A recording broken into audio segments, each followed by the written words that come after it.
Kakinada city MLA Dwarapudi Chandrasekhar Reddy చేస్తున్న అవినీతి అక్రమాలను, దోపిడీ దురాగతాలను ప్రశ్నిస్తే ఎదురు కేసులు పెట్టించడం పరిపాటిగా మారిందని, ఈ విధంగా చేస్తే ప్రజలు భయపడి చేతులు ముడుచుకుని కూర్చుంటారు అనుకోవడం ద్వారపూడి చంద్రశేఖర్ రెడ్డి అవివేకమని Kakinada city Janasena party incharge Mukta Sajdar పేర్కొన్నారు. జై జనసేన, పవన్ కళ్యాణ్ గారి నాయకత్వం, ముక్తా సజ్దార్ గారి నాయకత్వం. అంబేద్కర్ రాజ్యాంగం రావాలి, రాజారెడ్డి రాజ్యాంగం పోయి, అంబేద్కర్ రాజ్యాంగం రావాలి, రాజారెడ్డి రాజ్యాంగం పోయి. అంబేద్కర్ రాజ్యాంగం రావాలి. గత మూడు రోజులుగా కాకినాడలో జరుగుతున్న సంఘటనలు చాలా ఇబ్బందికరమైన పరిస్థితులు అందరూ ప్రజలు ఫీల్ అవుతున్న సందర్భంగా నిన్న మాట్లాడిన దానికి కంటిన్యూస్గా కూడా ఇవాళ కూడా మాట్లాడాల్సిన పరిస్థితి వచ్చింది. మొన్న రాత్రి ఒక వ్యాపార సంస్థపై కొంతమంది, మొన్న సాయంకాలం కొంతమంది ఒక వ్యాపార సంస్థ మీద దాడి చేయడాన్ని రాజకీయంగా కులపరంగా మార్చడాన్ని అందరూ చూసి అబ్జెక్ట్ ఫీల్ అవుతున్నారు. కారణం, ఏ వ్యాపార సంస్థ అయినా ఏ ఇంటికైనా దౌర్జన్యంగా వెళ్ళి డబ్బులు లాక్కోవడం, భయపెట్టడం సంఘ విద్రోహం.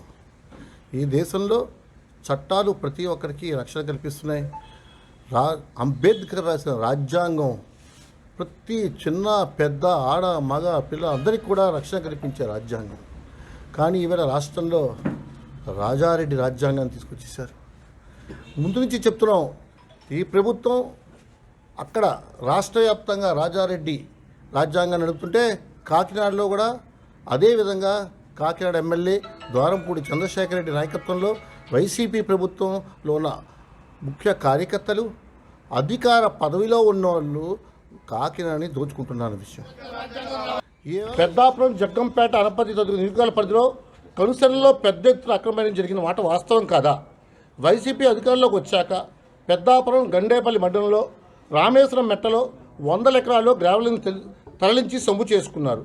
కొద్ది విస్తరణలో తవ్వకాలు అనుమతులు పొంది మొత్తం మెట్టని కొల్లగొట్టిన మాట వాస్తవం కాదా? ఆ మట్టితోనే జగనన్న ఇల్లు కాలనీ నింపింది వాస్తవం కాదా? ఆ మట్టితోనే మడవడులు నింపింది వాస్తవం కాదా? మీరు ఎన్ని చలాలు కట్టారు, ఎన్ని చేశారు? ఇది మేము ప్రశ్నిస్తే మళ్ళా కేసులు. కుంభాభిషేకం రేవు దగ్గర అదనపు బెట్ట నిర్మాణం పేరుతో భూములు ఆక్రమించేందుకు పన్నాగం పండి స్థానిక మత్స్యకారులు వైసీపీకి అనుగుణంగా లేని రేవును తరలించేందుకు కుట్ర చేసేందుకు వాస్తవం కాదా? ఆ ప్రాంతాన్ని కూడా మేము తీసుకెళ్లి చూపించడం జరిగింది.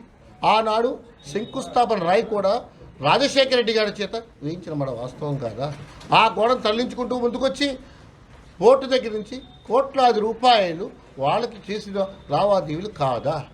ఈవేళ ఈ ప్రశ్నలన్నిటికీ వాళ్ళ సమాధానం చెప్పాలి. దీన్ని ఒక్కరోజే కేసుల మీద కేసు, ఇది ఎంతవరకు కరెక్ట్? మేము జనాలకు ధైర్యం చెప్పబోతున్నాం. ఈవేళ చెప్పడానికి కారణం ఏంటంటే, మీరు భయపడకండి, జనసేన మీ దగ్గర ఉంది, ఎన్ని కేసులు పెట్టినా ఈ కేసులన్నీ కూడా కొట్టిపడడం జరుగుతుంది. అవసరమైతే ఇలాంటి కేసులు నా మీద, జనసైకుల మీద వేయించుకోవడం రెడీగా ఉన్నాం చెప్పడానికి మళ్ళీ 5 ఏళ్ళుగా చేసిన దురాగతం గుర్తు చేస్తున్నాం.